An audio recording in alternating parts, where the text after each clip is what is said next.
দেখো, দুদিন ধরে বৃষ্টি হয়েই যাচ্ছে, অঝোরে বৃষ্টি হচ্ছে।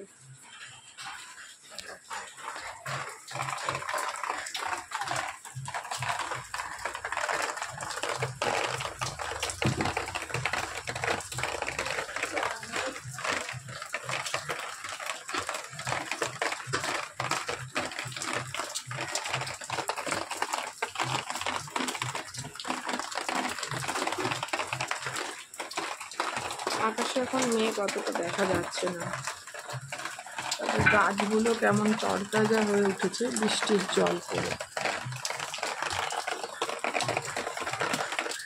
খুব সুন্দর লাগছে দেখতে, বৃষ্টির জল পড়ে একদম গাছগুলো তরতাজা হয়ে গেছে। তো দেখো, তোমাদের সাথে এইটাই শেয়ার করলাম। ভালো লাগলে অবশ্যই লাইক কমেন্ট শেয়ার করো আর সুস্থ থেকো।